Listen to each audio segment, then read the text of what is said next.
बिस्मिल्लाहिर्रहमानिर्रहीम। अस्सलाम वालेकुम नादरीन, आप यूट्यूब चैनल देख रहे हैं। मैं इमरान खान हूँ। कुछ बड़ी अहम खबरें हैं। एक तो जिस फैसलाबाद के थाने में मुकदमा दर्ज करवाया गया इमरान खान साहब और उनके साथियों के खिलाफ, और ये तौहीन मज़हब का एक मुकदमा दर्ज करवाया गया है। रियासत आग से खेल रही है और गलत काम कर रही है। यानी ये ऐसी चीज़ें हैं जिससे नुकसान होता है, ये ऐसी चीज़ें हैं जिससे मुल्कों को और कौमों को नुकसान होता है।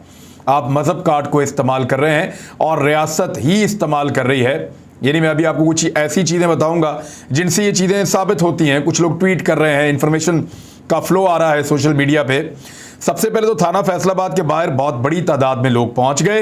ये इसके मनाज़िर और तस्वीर आप देख सकते हैं, और ये मनाज़िर और तस्वीर इस चीज़ को कन्फर्म कर रहे हैं कि लोगों ने इमरान खान साहब के पोस्टर्स, बैनर्स उठाए हुए थे और उनको आशिक रसूल सल्लल्लाहु अलैहि वसल्लम करार दे रहे थे कि नबी अकरम सल्लल्लाहु अलैहि वसल्लम के आशिक हैं, आप कैसे इनके ऊपर इस तरह का मुकदमा दर्ज कर सकते हैं।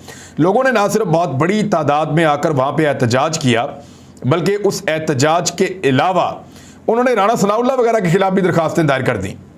यानी ये जो लोगों ने दरखास्तें दायर की हैं उनकी कहानी भी मैं आपके सामने रख देता हूँ। लेकिन राणा सनाउल्लाह का इससे पहले कहना यह है कि मस्जिद नबी सल्लल्लाहु अलैहि वसल्लम का जो वाक़या है उसके ताने बाने पाकिस्तान और बरतानिया से मिलते हैं, और उन्होंने ये स्टेटमेंट दिया। लेकिन यहाँ पे एक यू टर्न भी लिया हुकूमत ने, क्योंकि जो आग उन्होंने लगाने की कोशिश की उसके ऊपर नोटिस हुआ है मुख्तदर हलकों में, और उन्होंने कहा कि आप पाकिस्तान के साथ करने क्या वाले हैं।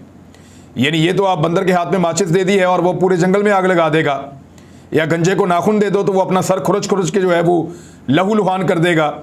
तो ये इस तरीके से इन्होंने ये काम किया कि पूरे मुल्क में आग लगाने की कोशिश की और मजहबी नफरत को उभारने की कोशिश की। दूसरी जानिब राणा सनाउल्लाह साहब ने एक स्टेटमेंट दिया था, आपको याद होगा, उन्होंने कहा था कि नवाज शरीफ का इस्तकबाल करना ऐसे ही है जैसे हज का सवाब। इस तरह का उन्होंने स्टेटमेंट दिया था। उस स्टेटमेंट के खिलाफ पाकिस्तान तहरीक इंसाफ के लोग पहले तो किसी ने बात नहीं की, लेकिन जब इमरान खान और उनके साथियों के ऊपर इस किस्म के मुकदमात बनाए जा रहे हैं लगातार, तो फिर वो इस दरख्वास्त को लेकर थाने चले गए और उन्होंने वहाँ पे भी एहतजाज किया।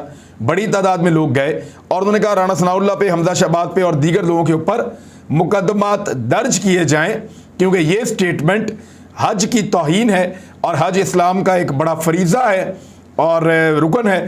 तो ये बड़ी ज़्यादती हो गई है, लिहाजा ये नहीं होना चाहिए। तो राणा सनाउल्लाह के खिलाफ भी दरख्वास्त चली गई है और उसकी तस्वीर मैं आपको दिखा देता हूँ। ये लोग गए हैं, ये वकला हैं, ये बाहर लोगों का हुजूम है और ये सारे वहाँ पे फैसलाबाद में जमा है कि जहाँ पे आपने शुरू किया एक खेल को, एक घिनौने खेल को, कि आप मज़हब को इस्तेमाल करें सियासत के लिए और मज़हब कार्ड के ज़रिए से लोगों की जानों को ख़तरे में डालें, तो उसी तरह की चीज़ उधर से भी हो गई। मेरे ख्याल में दोनों साइडों को खामोश रहना चाहिए और दोनों साइडों को इस चीज़ से गुरेज करना चाहिए। ये किसी के भी फ़ायदे में चीज़ नहीं है। वफाकी वज़ीर जो वज़ीर कानून हैं आज़म नज़ीर तारड़, उनके साथ बैठकर राणा सनाउल्लाह साहब ने एक प्रेस कॉन्फ्रेंस की और वहाँ पे अपने मौक़िफ़ से एक यू टर्न ले लिया। उन्होंने कहा कि मस्जिद नबी के वाक़े पर हुकूमत मुद्दई नहीं बनना चाहती। इससे पहले वो ये कह रहे थे कि हुकूमत ये कर देगी, वो कर देगी, सऊदी अरब के साथ राब्ते में हैं, बंदे आएंगे उनको गिरफ़्तार करेंगे। जो शेख राशिद आए, शेख रशीद के रिश्तेदार, उनको इन्होंने गिरफ़्तार कर लिया और वो ये कहते हैं कि पाकिस्तान में साजिश बनी है और वहाँ पर साजिश के ऊपर अमल दरामद हुआ है, हुकूमत मुद्दई नहीं बनना चाहती। अब वो ये कह रहे हैं, क्योंकि मेरे ख्याल में, मेरी असेसमेंट में, एक ज़बरदस्त इनके साथ जो है इनको डांट पड़ी है और इनको ये बताया गया है कि आप जिस आग से खेल रहे हैं इसमें खुदा न खास्ता हमारा मुल्क जलेगा, पाकिस्तान के साथ ऐसी ज़्यादती और जुल्म ना करें। अब ये राणा सनाउल्लाह साहब ने, और इन्होंने खुद भाग गए हैं, इन्होंने इसके ऊपर यू टर्न लिया इस मामले के ऊपर। और चाहे राणा सनाउल्लाह साहब हों, चाहे बाकी लोग हों, जो जावेद लतीफ़ के साथ हुआ था, जो एहसन इकबाल के साथ हुआ था, और इस तरह बहुत सारे लोगों के साथ पाकिस्तान में तौहीन मज़हब का नाम लेकर टॉर्चर किया गया माजी में। हमने उस दौर में मजम्मत की थी, आज भी करते हैं। हर दौर में हम ये कहते हैं कि इन चीज़ों को अपनी सियासत के अंदर ना लेकर आएँ और लोगों के मजहबी जज्बात को भड़का कर एक दूसरे की जान को ख़तरे में ना डालें। अब इसकी शुरुआत बड़ी बदकिस्मती है कि हुकूमत ने की, लेकिन अब मेरे ख्याल में इन चीज़ों को नीचे जाना चाहिए। और जो असल मामला है कि पाकिस्तान में बैरूनी साजिश हुई, उसके नतीजे में एक रजीम चेंज ऑपरेशन हुआ, लोग एक नई बनने वाली हुकूमत को इम्पोर्टेड हुकूमत समझते हुए तस्लीम नहीं कर रहे। ये इश्यूज़ हैं, इनकी तरफ आना चाहिए, इन पर बात करनी चाहिए। उल्टा इस खेल को ज़्यादा घिनौना बनाया जा रहा था। यहाँ पे एक सोशल मीडिया यूज़र हैं, इनका ताल्लुक पाकिस्तान तहरीक इंसाफ से है, इंजीनियर नवीद, और उन्होंने एक ट्वीट किया है और उस ट्वीट के अंदर वो ये क्लेम कर रहे हैं कि इमरान खान साहब के ख़िलाफ़ या पाकिस्तान तहरीक इंसाफ के ख़िलाफ़ टैक्स पेयर्स के पैसों के साथ, यानी जो पाकिस्तान के टैक्स देने वाले लोग हैं उनके पैसों के साथ एक इश्तिहारी मुहिम चलाई जा रही है। और मदीना मुनव्वरा में वाक़या हुआ उस वाक़े को बुनियाद बनाकर सबको ये कहा जा रहा है कि आप फौरी तौर पे इस किस्म के इश्तिहारात तैयार करें। अब इसके सबूत के तौर पे उन्होंने एक स्क्रीनशॉट लगाया है अपने सोशल मीडिया पे, मैं आपको पढ़ के सुना देता हूँ, इसकी तस्दीक या तरदीद हुकूमत कर सकती है। इस पे लिखा है ऑल एजेंसीज आर रिक्वेस्टेड, और ये कह रहे हैं कि वजारत इत्तलात की तरफ से ये हुआ है, मरियम औरंगजेब की वजारत की तरफ से। All agencies are requested to prepare print ad at unfortunate incident took place in Saudi Arabia, deadline for submission is 7 PM today. कि तमाम जो एजेंसीज हैं उनसे ये दरख्वास्त की जाती है कि वो फौरी तौर पे एक प्रिंट एड्स या अखबारी इश्तिहारात जो हैं वो तैयार करें जो वाक़या सऊदी अरब में हुआ उसके हवाले से, और वो तैयार करने की जो डेडलाइन है वो 7 बजे शाम तक की है। Print ad on recent unfortunate incident at रोज़ा रसूल सल्लल्लाहु अलैहि वसल्लम, इट में कंटेन द कुरानिक वर्स, यानी ये जो रोज़ा रसूल के ऊपर हुआ उसके नज़दीक इसमें जो है कुरान पाक की आयत ज़रूर शामिल की जाए, और फोकस शुड बी ऑन नामूसे रिसालत, और इसके अंदर जो फोकस किया जाए वो नामूसे रिसालत के मामले के ऊपर किया जाए। एंड ओवर कंडक्ट, और हमारा इसके ऊपर क्या कंडक्ट है, सच सेक्रेट प्लेस, और इस जगह के ऊपर हमारा क्या रोल होना चाहिए इतनी मुकद्दस जगह के ऊपर।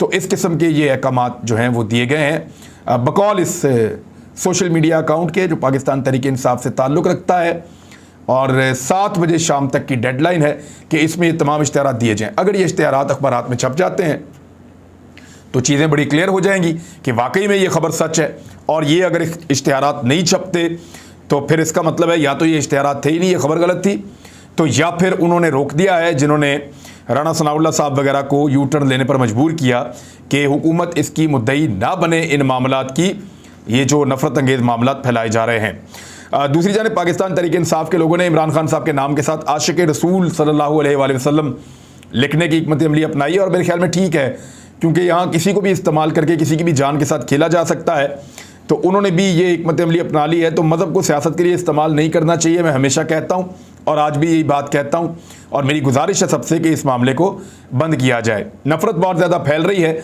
और PMLN इसको फैलाने के अंदर बड़ा किरदार अदा कर रही है। मिसाल के तौर पर इस्लामाबाद में एक लड़ाई है, इसकी ये मनाज़िर आप देखें, इसकी तस्वीर, यहाँ पे पीपल्स पार्टी और PMLN और PTI के लोगों में लड़ाई हो गई, कुर्सियाँ चल रही हैं। 2 दिन पहले एक लड़ाई हुई थी जहाँ पे कासिम सूरी पे अटैक किया गया था, आज दोबारा लड़ाई हुई है। और अगर गली मोहल्लों में, बाज़ारों में, होटलों पे ये लड़ाइयाँ ऐसे शुरू हो जाती हैं तो पाकिस्तान को ये लोग सियासतदान ये किस तरफ धकेल रहे हैं। ये जानबूझकर एक ऐसा माहौल पैदा किया जा रहा है जो किसी की भी फेवर में नहीं होगा, और उल्टा पाकिस्तान के इदारे और पाकिस्तान मज़ीद बदनाम होगा। सिर्फ इलेक्शन ही इस मामले का हल है। लोगों को इलेक्शन की तरफ ले जाएँ और जो ज़्यादती हुई है उसको ख़त्म कर दें। यानी जो ज़्यादती हुई है वो तो हो गई, जो गलती होनी थी वो हो गई, इमरान खान साहब ने इसको ऐसे कहा था। तो आप इलेक्शन के अंदर सबको खुला मौका दें कि तमाम पॉलिटिकल पार्टीज़ हैं, आओ इलेक्शन लड़ो, जिसको जितने वोट पड़ते हैं वो उतनी हुकूमत बना ले। इमरान खान जीत जाए, शहबाज शरीफ जीत जाए, बिलावल जीत जाए, फजल रहमान जीत जाए, जो जहाँ पे जीते वो वहाँ पे अपनी हुकूमत बनाए। तो इससे बेहतर ऑप्शन नहीं दी जा सकती नफ़रत के इस माहौल में, वरना ये नफ़रत बढ़ती चली जाएगी। नफ़रत का लेवल यहाँ तक पहुँच गया कि आज हनीफ अब्बासी ने ये ऐलान किया कि मैं 50,000 रुपया उस शख्स को इनाम दूंगा जो शेख रशीद की विग उतार कर मेरे पास लाएगा। यानी आप यहाँ से अंदाज़ा करें कि शेख रशीद की विग चाहिए और उस पर मैं इनाम दूंगा। यानी ये किस तरह की सियासत हो रही है कि शेख रशीद की विग उतार के ले आओ, कल कोई कहेगा उसकी जो है वो पैंट उतार के ले आओ, कल कोई कहेगा उसका फलां चीज़ उतार के ले आओ तो मैं इनाम दूंगा। तो ये क्या चल रहा है पाकिस्तान की सियासत में? ये इंतहाई गलीज़ और गंदी सियासत है। ये नहीं होनी चाहिए कि शेख रशीद की विग उतार कर ले आओ तो शेख साहब वहाँ पे क्या फिर विग के बगैर फिर रहे होंगे, और वो विग आपने कर दी क्या है किसी की तौहीन करके। तो ये मैं इनाम दूंगा, ये उन्होंने कहा जी शेख रशीद की विग ले आओ। दूसरी जानब शेख रशीद अहमद ने जो है वो ये एक दरख्वास्त जमा करा दी है FIR के लिए कि अगर मेरी जान को ख़तरा है और अगर मुझे मारा गया तो उसने शरीफ ख़ानदान के लोगों के और राना सनाउल्लाह के नाम लिए हैं कि ये लोग जिम्मेदार होंगे अगर मैं मारा गया या मेरी जान जो है उसको नुकसान पहुंचा तो, और मेरी जान को इन लोगों से खतरा है, ये किया। फिर शेख रशीद ने बताया कि उनके मीडिया सेंटर के ऊपर एक छापा भी मारा गया है, लेकिन किसी की गिरफ्तारी नहीं की गई और छापे मारने का सिलसिला तो जारी है। मैं आपको एक और खबर दे देता हूं कि आरिफ हमीद भट्टी साहब जो सीनियर सहाफ़ी हैं, मेरा बड़ा अच्छा उनसे ताल्लुक़ है, गुज़िश्ता रात ये 2 मरतबा हो चुका है, उनके घर के ऊपर बाकायदा नामालूम अफराद आते हैं और वो आके बहुत देर तक वहाँ पे सर्वेलेंस करते हैं, फिर उनकी बेल्स बजाई जाती हैं। और जब क्योंकि आरिफ हमीद भट्टी साहब के घर के बाहर कोई सिक्योरिटी गार्ड नहीं है और उन्होंने कैमरे भी नहीं लगा रखे, और वो एक मॉडल टाउन के एक दरमियाने से घर के अंदर वो रहते हैं। अब वहाँ ना सिक्योरिटी गार्ड है ना उन्होंने कैमरे लगाए हुए हैं, वो खुद ही अपने दरवाजे पर आए तो बड़ा अजीब तरीके से सवाल पूछा उस शख्स ने जो वहाँ पे सामने मौजूद था, और उसको देखते ही आरिफ हमीद भट्टी, क्योंकि बहुत पुराने एक जर्नलिस्ट हैं, उन्होंने पहचान लिया कि ये आदमी किसी इदारे का लगता है और ये सिर्फ हरासा करने के लिए आया। तो फिर उन्होंने उसको कहा कि ये जाके कहीं और इस तरह की चालाकियाँ करना, थोड़ा सख्ती से बात की, तो फिर वो वहाँ से भाग गया। बहरहाल ये इसी तरह की हरासा करने के तरीक़ेकार होते हैं। शुरू में हरासा किया जाता है, रात के वक्त लोग भेजे जाते हैं, कभी बेल बजा देते हैं, कभी लोग झांक रहे होते हैं, कभी कुछ इस तरह की हरकत, कभी कोई लेटर फेंक दिया जाता है, तो ये चीज़ें की जाती हैं। ये पहली स्टेज है, उसके बाद हरासमेंट को बढ़ाया जाता है और अल्टीमेटली बंदों को गिरफ्तार भी किया जाता है। तो आरिफ हमीद भट्टी साहब हमारे बड़े अच्छे दोस्त हैं, हम इस मुश्किल वक्त में उनके साथ खड़े होंगे, ये एक ज़्यादती है। अब आपके सामने एक और डाटा शेयर करता हूँ, ये बहुत इंपॉर्टेंट है, लेकिन इससे पहले ये खबर ले लें कि नवाज शरीफ साहब की सज़ा मुअत्तल करने का फैसला किया जा चुका है। इसको हतमी मरहले में दाखिल किया जा रहा है और मौजूदा हुकूमत इसके ऊपर पूरा प्लान कर रही है कि किस किस तरीके से आइनी ऑप्शंस, कानूनी ऑप्शंस इस्तेमाल करते हुए साबिक वज़ीर-ए-आज़म नवाज शरीफ साहब की सज़ा को मुअत्तल किया जाता है। राना सनाउल्लाह साहब और मरियम नवाज साहबा इस सारे मामलात को देख रहे हैं और कानूनी माहिरीन भी इसके अंदर मदद कर रहे हैं। तो राना सनाउल्लाह साहब ने इसका इशारा भी दे दिया है, नवाज शरीफ साहब की सज़ा को मुअत्तल किया जा सकता है।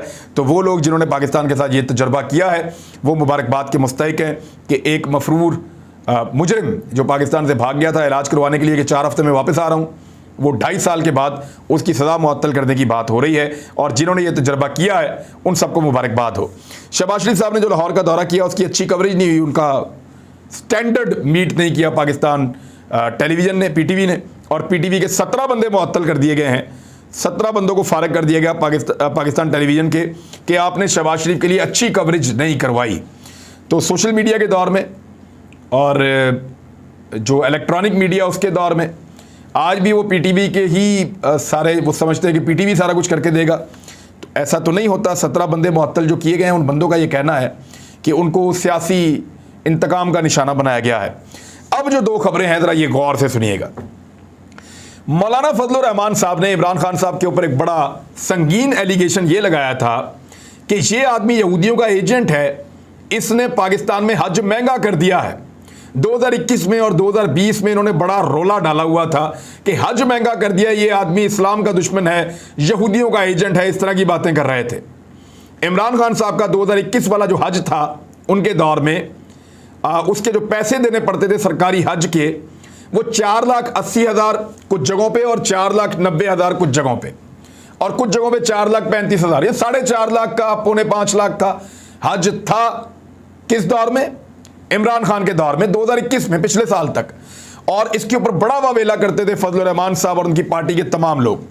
अच्छा, इस मरतबा जो सरकारी हज है मैं उसके बारे में आपको बता देता हूं कि कितने का हो रहा है। और फजलुर रहमान साहब की अपनी पार्टी का हज मिनिस्टर है। और पहले इमरान खान जब कहते थे कि पूरी दुनिया के अंदर चीज़ें महंगी हो रही है, सऊदी अरब ने हज महंगा कर दिया है, सऊदी अरब ने इतनी सख्तियां कर दी हैं, तो उस वक्त फजलुर रहमान नहीं मानते थे। वो कहते थे झूठ बोलता यहूदियों का एजेंट है। अब जरा फजलुर रहमान साहब के अपने जो वजीर हज हैं उन्होंने जो हज की स्कीम का ऐलान किया है, तो हज की कीमत बढ़ के यानी 4.5 लाख से बढ़ के 9,49,000 यानी 9.5 लाख हो गई है। दुगनी कीमत कर दी इन्होंने हज की। यानी इमरान खान साहब के दौर में हज जितने पैसों में होता था उससे डबल पैसों में हज अब करवा रही है मौलाना फजलुर रहमान साहब की वजारत हज। तो मौलाना फजलुर रहमान साहब आप किसके एजेंट हैं? इसका जवाब अब आपको देना पड़ेगा। लोग अब आपसे सवाल पूछेंगे कि जो हज इमरान खान 4.5 लाख में करवाता था, 9 लाख उसका डबल है, आपने 9.5 लाख में करवा दिया। डबल से भी ज्यादा कीमत के अंदर आप हज करवा रहे हैं। कौन है आप? यानी अगर इमरान खान यहूदियों का एजेंट था, यानी इमरान खान अगर इस्लाम का दुश्मन था, यानी इमरान खान अगर हज से लोगों को रोकना चाहता था, गरीब को हज करने से मना करना चाहता था, तो वो तो 4.5 लाख में करवा रहा था। आप 9.5 लाख में करवा रहे हैं। आप क्या चाहते हैं हुजूर? अपने बारे में भी जरा कोई स्टेटमेंट दीजिए और बताइए कि हज इतना महंगा आपने क्यों कर दिया। यह है आम तरीन सवाल। और एक और खबर, यह बड़ी अहम खबर है और इसका डाटा मेरे पास मौजूद है, मैं आपके साथ शेयर कर देता हूं। डाटा यह कह रहा है कि नई हुकूमत का जो पहला महीना है, यानी अप्रैल का महीना, इसमें 20 दिन इस हुकूमत ने, यहां पे 20 दिन तक ये हुकूमत मौजूद रही है और उससे पहले भी कंट्रोल इन्हीं का हो गया था हर चीज़ के ऊपर, और रातों को अदालतें खुल रही थी, हर चीज़ पे कंट्रोल इनका था। तो इदारा शुमारियात ने महंगाई से मुतालिक माहाना रिपोर्ट जारी कर दी है, जिसके मुताबिक मुल्क में मुसलसल छठे महीने भी महंगाई की शरह दोहरे हिस्से में रही है। अप्रैल में महंगाई की शरह बढ़कर, मजीद बढ़कर, यानी 27 माह की बुलंद तरीन सतह पे महंगाई पहुंच गई है। ये हुकूमत बनी थी महंगाई को कम करने के लिए, ये आए थे महंगाई को खत्म करने के लिए, और इनके दौर में जब ये आए हैं तो लगातार चीजों की कीमतें बढ़ी हैं और बढ़ के पहुंच गई हैं 27 महीनों की बुलंद, यानी पिछले 2.5 साल की बुलंद तरीन सतह के ऊपर ये महंगाई को लेकर चले गए हैं। और एक और चीज, 13.37% महंगाई हो गई है। जनवरी 2020 जब कोरोना अपने उरूज पे था, उस वक्त से लेकर अब तक ये महंगाई की सबसे बुलंद तरीन शरह है। यानी जब कोरोना था ना, तब भी इतनी महंगाई नहीं हुई थी जितनी महंगाई इन्होंने अब कर दी है। अप्रैल में महंगाई में 1.61% का इजाफा हुआ। देही इलाकों में महंगाई 1.63% और शहरी इलाकों में महंगाई 1.6% तक बढ़ी। मार्च 2022 में महंगाई की शरह 12.7 थी और ये बढ़कर अब 13.37 हो गई है। तो ये जनाब इन्होंने किया पाकिस्तान के साथ। हज भी महंगा, चीज़ें भी महंगी। अब तक के लिए इतने, अपना ख्याल रखिए, अपने इस चैनल का भी। अल्लाह हाफ़िज़।